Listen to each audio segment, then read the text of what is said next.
Okey, bismillahirrahmanirrahim. Assalamualaikum warahmatullahi wabarakatuh. Okey, jadi untuk kelas hari ini kita akan mulakan dengan tajuk yang pertama. Kita ada bab yang pertama dalam buku teks tu pun bab yang pertama iaitu tajuk kita mekanik Newton. So saya tidak akan sentuh banyak sangat, maknanya hari ini saya akan sentuh kepada daya paduan untuk subtopik yang pertama 1/1 daya paduan. Jadi okey, untuk standard pembelajaran. Okey, pada akhir pembelajaran ini, yang ni yang penting. Apa yang awak perlu tahu ataupun apa yang awak akan dapat pada akhir pembelajaran pada hari ini, iaitu yang pertama, awak akan dapat menyatakan maksud daya paduan dan yang kedua, awak akan dapat menentukan daya paduan. So, make sure sebelum kita keluar daripada kita punya ni, kita punya apa nama ni, kelas pada hari ini, awak akan dapatlah semua benda-benda ni. Okey, jadi yang pertama, yang ni pun awak boleh refer pada buku teks Buku teks ada benda ni. Okey, yang pertama adalah daya paduan. Jadi rajah 1/1 ni kalau kita perhatikan gambar ni menunjukkan dua orang pelajar yang sedang bertanding dalam satu pertandingan tarik tali. Kita ada peserta A dan juga peserta B. Yang mana bila kita buat tarik tali ni kita mesti ada bendera kan kat tengah-tengah ni. Kita nak tahu pelajar mana yang menang, sama ada pelajar A ataupun pelajar B. Jadi dia tanya apakah yang akan menentukan sama ada bendera yang diikat oleh tali itu berada dalam keadaan pegun, bergerak ke kiri atau bergerak ke kanan. Jadi apakah yang akan menentukan gerakan bagi bendera ni tadi, sama ada bergerak ke kanan ataupun bergerak ke kiri. Jadi untuk situasi ni sebenarnya ataupun pertandingan tadi kita boleh lihat ada 3 situasi yang kita boleh lihat melalui pertandingan tu. Okey, dan ni take note perhatikan bahawa magnitude daya FA dan FB ni diwakili oleh panjang anak panah. So, kita dah belajar tahun lepas tentang daya. Daya adalah suatu kuantiti vektor. Ingat tak? Daya ialah suatu kuantiti vektor. So, bila sebut suatu kuantiti vektor, maka kita tahulah bahawa daya tu dia ada dua, iaitu dia mesti ada magnitude sebab dia kuantiti vektor dan yang kedua dia mesti ada arah. Betul tak? Kuantiti vektor ada magnitude dan ada arah, kuantiti skalar hanya ada magnitude sahaja. So tu yang kita belajar tahun lepas. Jadi di sini ada 3 situasi. Situasi yang pertama. Situasi yang pertama kita tengok sebab dia kata sini daya tu tadi diwakili, magnitude diwakili oleh panjang. So kalau kita perhatikan panjang sebelah kiri ni dengan panjang daya sebelah kanan adalah sama. Bermakna daya yang dikenakan di sebelah kiri FA sama dengan FB. Berapa nilainya? Tak kisahlah berapa pun. Contohnya FA ni 5 Newton, maka FB pun daya dia sama 5 Newton. Jadi apa akan berlaku kepada daya paduan dia? Daya paduan. So daya paduan dalam kes ini ialah sifar. Sebab apa? 5 Newton tarik dengan 5 Newton tarik dengan daya yang sama. So bila daya paduan sifar, maka kita boleh katakan bahawa objek itu berada dalam keadaan pegun. Dia tidak bergerak. Okey, kalau tak percaya, awak boleh ambil apa-apa objek sekarang ni kat tangan awak, awak cuba tarik ke sebelah kanan, cuba tarik juga ke sebelah kiri. Dengan daya yang sama, maknanya awak tarik tapi kita rasa tak gerak benda tu. Adakah kita tidak menarik objek tu? Kita tarik. Betul tak? Kita tarik. Tapi kita tarik dengan daya yang sama. Jadi kita panggil di sini, objek tu mempunyai daya paduan sifar. So, bila daya paduan sifar bermakna objek itu tadi berada dalam keadaan pegun. Itu maksudnya. Okey, situasi yang kedua. Okey, situasi yang kedua, kalau perhatikan di sini, okey, gambar sebelah kiri ni, FB lebih besar daripada FA. Nampak tak? FB ni lebih besar daripada FA diwakili oleh panjang garisan. So, andai katalah FB ni kita bagi nilai sikit, contohnya sini 10 Newton. Dan FA ni saya bagi nilai 5 Newton. So, FB ni lebih kuat, lebih gagah. Dia tarik 10 Newton. FB ni, pelajar B lebih kuat, tarik 10 Newton. Pelajar A dia cuma tarik 5 Newton sahaja. Jadi, pelajar mana yang akan menang? Tak belajar fizik pun kita boleh tahu kan. Pelajar mana akan menang? A ke B? Tolong respon dah, tolong respon. B. So berapa B. daya yang dia akan menang? Rasa-rasanya. Berapa kekuatan dia? Berapa daya dia yang dia akan menang? Rasa-rasanya berapa? 5. Ya betul. Dia akan menang dengan 5 Newton. Sebab apa? Kita tengok gini pun kalau kita fikir logik kan. 5 Newton, 10 Newton. So 10 tolak dengan 5 Newton. Mestilah 5 Newton ke kanan. Dia yang akan menang. So bila daya tu ke kanan lebih besar daripada daya ke kiri, ni tadi lebih besar, bermakna objek tu tadi akan bergerak ke arah daya yang lebih besar. Iaitu arah ke mana sekarang ni? Dia akan bergerak ke arah kanan.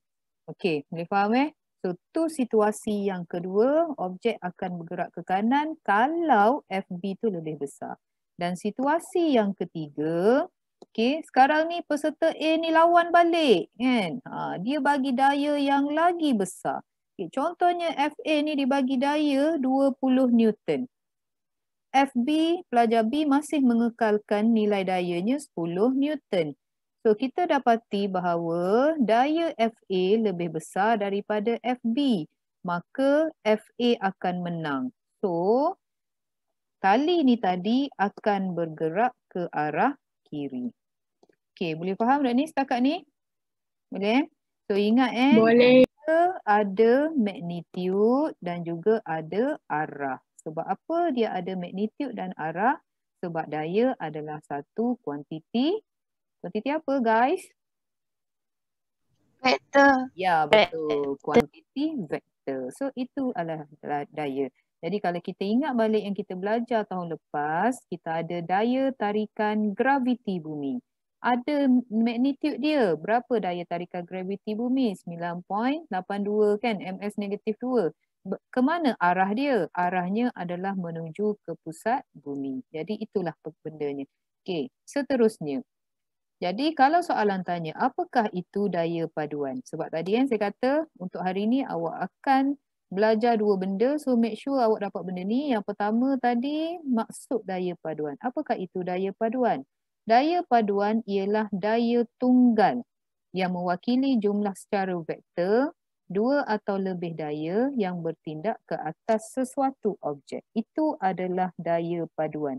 Daya tunggal, iaitu satu daya je lah daripada banyak daya. So kita ambil satu daya. Okay, satu daya yang mewakili jumlah secara vektor dua atau lebih daya yang bertindak ke atas suatu objek. Okay.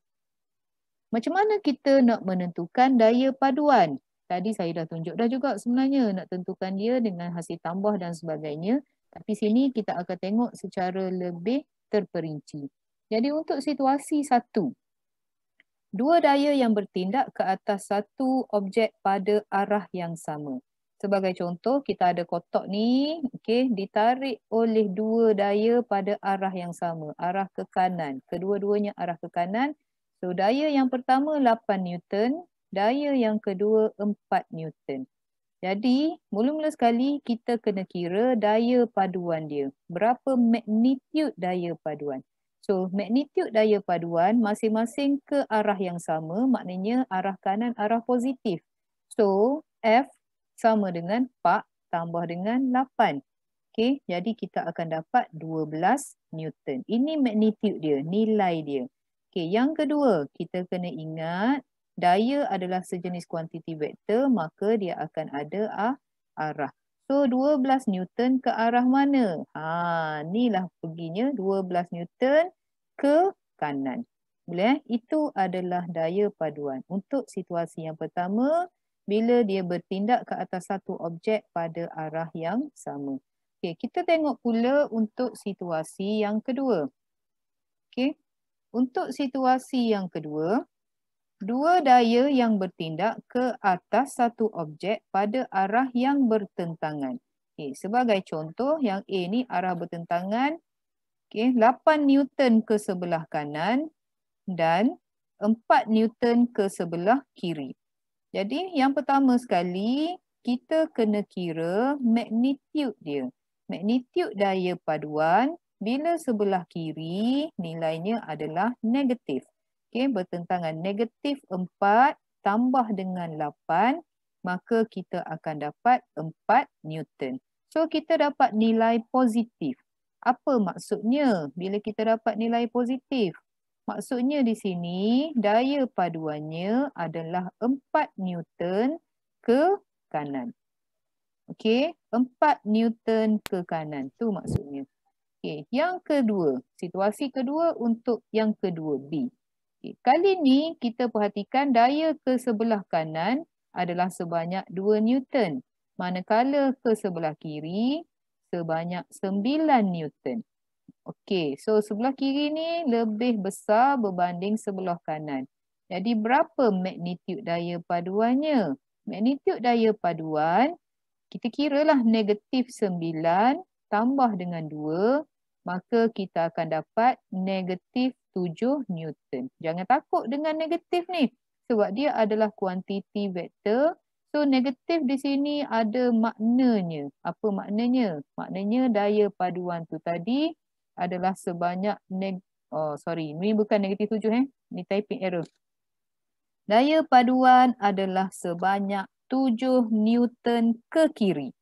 Ataupun kita juga boleh tulis daya paduan sama dengan 7 Newton. Negatif 7 Newton, sorry. Okey, daya paduan 7 Newton ke kiri ataupun daya paduan sama dengan negatif 7 Newton. Tak ada masalah. Sebab negatif tu sendiri sudah bersuara, iaitu dia menyuarakan bahawa arah aku adalah ke sebelah kiri ataupun arah bertentangan. Okey. Kakak ni boleh faham ni? Faham. Faham. Terima kasih. Siapa yang ni? Okey, yang seterusnya. Kita tengok situasi yang ketiga. Untuk situasi yang ketiga, dua daya yang bertindak ke atas satu objek yang berserenjang. Okey, sekarang ni ada objek yang berserenjang antara satu sama lain. Okey, apa maksud berserenjang? Apa maksud berserenjang? Berserenjang. Tak ada orang yang nak kecek. Apa maksud berserenjang? Ni ada kat sini ni. Apa maksud dia? Berserenjang perpendicular. Maksudnya sudut bersudut tegak ataupun sudut 90 darjah. Tu maksud berserenjang. Okey. So 90 darjah.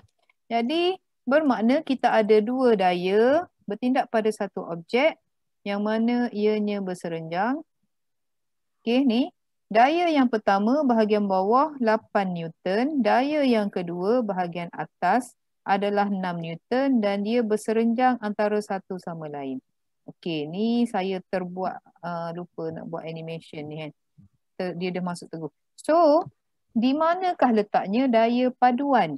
Kalau dia berserenjang antara satu sama lain, maka daya paduannya adalah di tengah-tengah. Okey, di tengah-tengah ni. Ni daya paduan. F. Di tengah-tengah ni. Okey. So, macam mana kita nak kira daya paduan dia?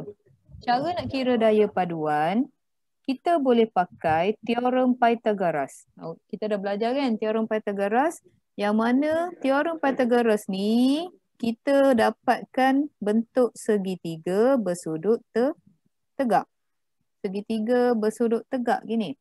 So, kalau saya keluarkan segitiga tu, okey.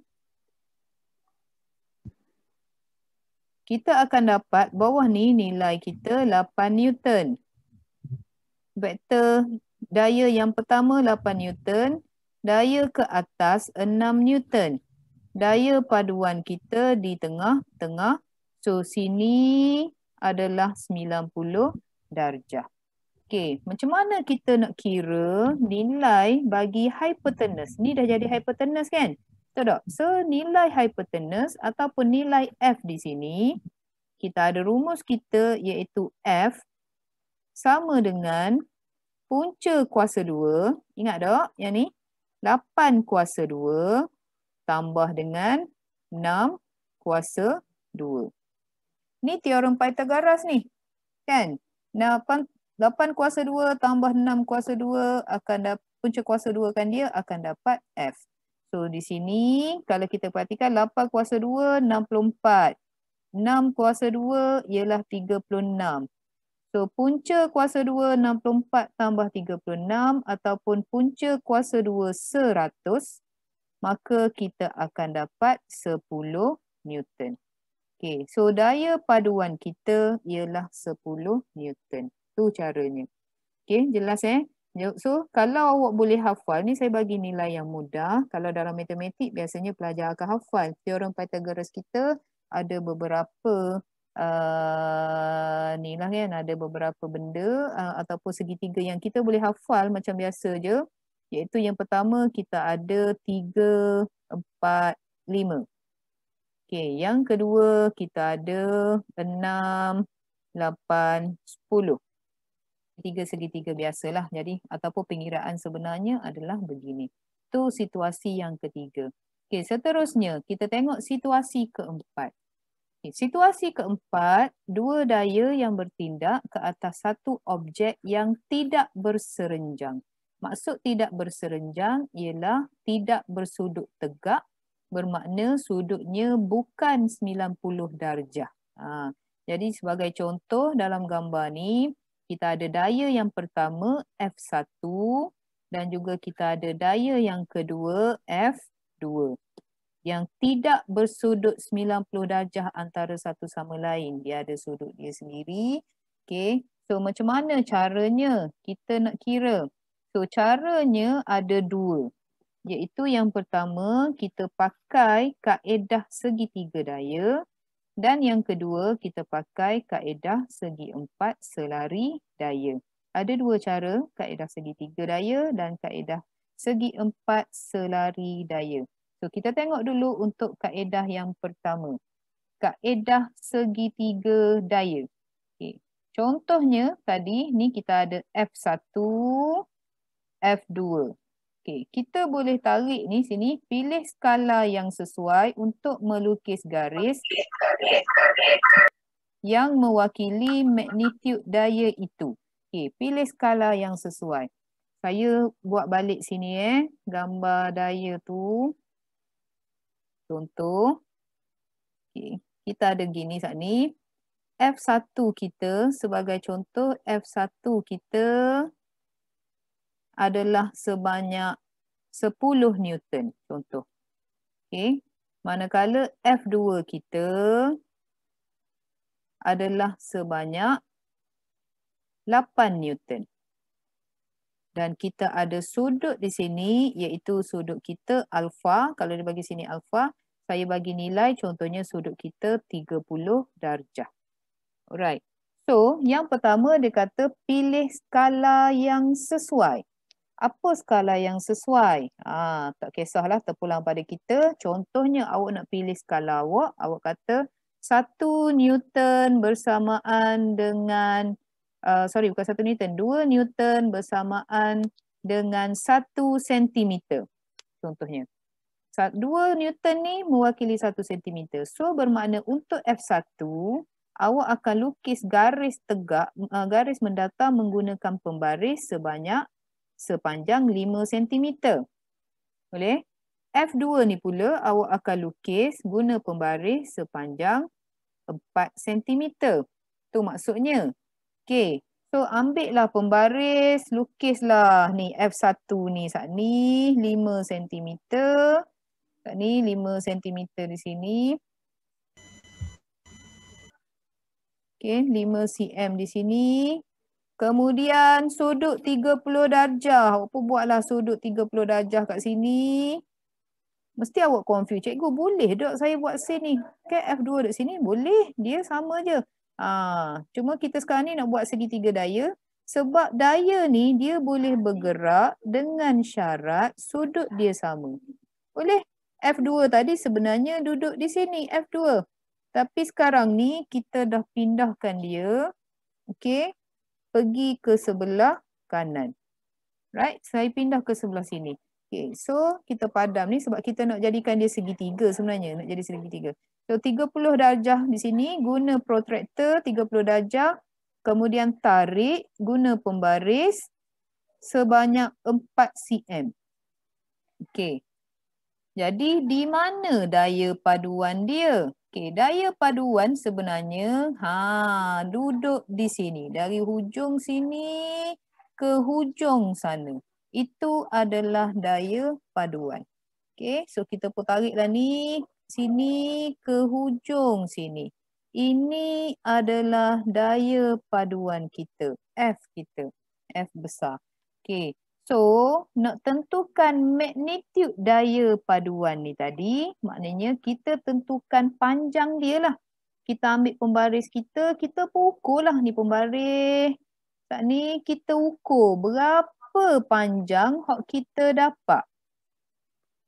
Ukur berapa panjang yang kita dapat.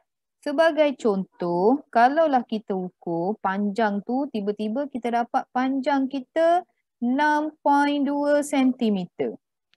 Okey. So, berapa daya dia? Kita dah buat skala dah tadi. Ni skala kita tadi. 2 Newton bersamaan dengan 1 cm. Kita dah buat kan? 1 cm mewakili 2 Newton. Jadi, kalau kita dapat panjang F ni, daya paduan kita 6.2 cm, bermakna daya paduan kita ialah 6.2 kena darab dengan 2 Newton. Okey, boleh faham tak ni? Sebab apa darab dengan 2 Newton? Sebab kita dah buat skala kan saat ni kan? Kita buat skala yang sesuai. Okey, mungkin ada persoalan. Cikgu, sebab apa kena buat skala yang sesuai? Okey, sebab mungkin daya yang diberi dalam soalan tu terlalu besar. Sebagai contoh, daya yang dibagi F1 ni contohnya 100 Newton. Kalau kita tak pakai skala, kita ambil 1 cm sama dengan 1 Newton juga, mungkin kita kena lukis satu garisan sepanjang 100 cm. Panjang tu 100 cm 1 meter. Dalam buku tak muak tu. Faham tak? Sebab tu kita wakilkan dia kepada satu skala yang sesuai. Nak pakai skala berapa terpulang pada kita. Macam saat ni 8 cm dengan 8 Newton, 10 Newton, saya ambil skala yang sesuai 2 Newton. Sebab 8 dengan 10 ni faktor dia adalah 2. Boleh faham Jadi sekarang ni berapakah nilai daya paduan? 6.2 darab dengan 2, maka kita akan dapat 12.4 Newton. Ini contoh saya bagi. Bukan ni jawapan dia Nak tahu jawapan dia berapa, awak kena lukis. Nak tahu jawapan berapa, kena lukis. Guna protektor, sudut yang sama. Sini, kemudian tarik. Okey. So, itu adalah kaedah segitiga daya. Okey, yang keseterusnya, kita ada kaedah segi empat selari daya. Okay. Untuk kaedah segi empat selari daya, ni tadi kita dapat ni, F1, F2 ada sudut di tengah-tengahnya, sudut alfa ni tadi. So, bermakna kita kena lukis segi pak. Segi empat selari, kita lukis segi empat selari. Okay. Caranya, awak dah belajar dah dalam matematik kan? Awak boleh tarik panjang ni dulu, sini kan, tarik panjang ni. Ambil jangka lukis, kan? Ambil jangka lukis, ukur panjang dia ni berapa. Letak sini, pop dapat. So, teruslah sambung. Kan? Contohnya ni tadi, ambil jangka lukis, dapat sini, sini ke hujung ni, teruslah sambung.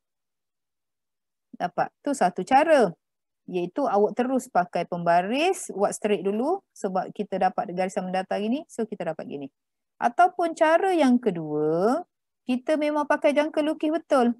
Daripada sini ke sini, kita pakai sejangka lukis, kita pun letak jangka lukis kita kat sini, kita dapat segarisan ni, mewakili panjang ni. Faham tak ni? Panjang ni dapat sini. Kemudian, letak pula jangka lukis kat sini, okey. Untuk mewakili panjang yang ni pula, kan? Yang ni, panjang yang ni pula, kita dapat so lagi. Ni tadi kan, ni kat ni, ni so lagi. So, persilangan dia ni, dua ni tadi, kita pun tarik. Dapatlah segi empat selari. Okey, saya percaya awak pandai nak buat ni kan. Segi part selari kita dah belajar dah dalam matematik kan. Okey, untuk dapat dua persilangan ni. Jadi, di mana letaknya daya paduan? Daya paduan letaknya di tengah-tengah. So, tariklah di tengah-tengahnya juga. Okay, kemudian kita ukur panjang dia. Sama macam saat ni.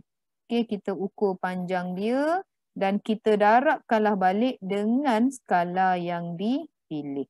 Darab balik dapat berapa. Okay, sebagai contoh kalaulah kita pakai nilai yang sama macam saat ni kita pakai nilai 10 Newton dengan 8 Newton. Okay, contoh kita pakai skala yang sama 2 Newton kepada 1 cm kepada 2 Newton. So, kita buatlah sini. Sini pun 5 cm. Panjang yang ni pun 4 cm. So, awak kira yang ni. Okay. Dan awak akan dapati bahawa panjangnya adalah sama.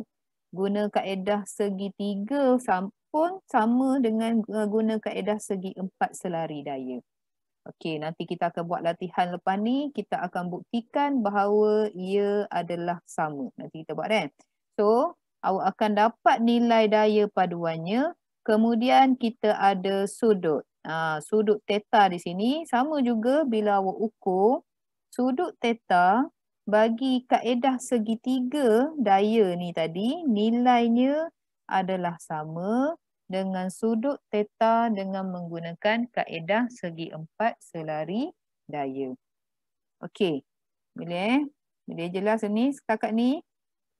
Boleh faham? Faham. Faham. Okey, terima kasih Khalis. Okey, jadi Zoom sudah menunjukkan warning dah ni. Okey, ada beberapa minit lagi dan dia akan cut. So seperti biasa nanti kita akan masuk semula. Jadi untuk hari ni kita belajar benda ni sahaja iaitu daya paduan. Dan latihannya adalah sila jawab soalan latihan dalam Google Classroom. Okey.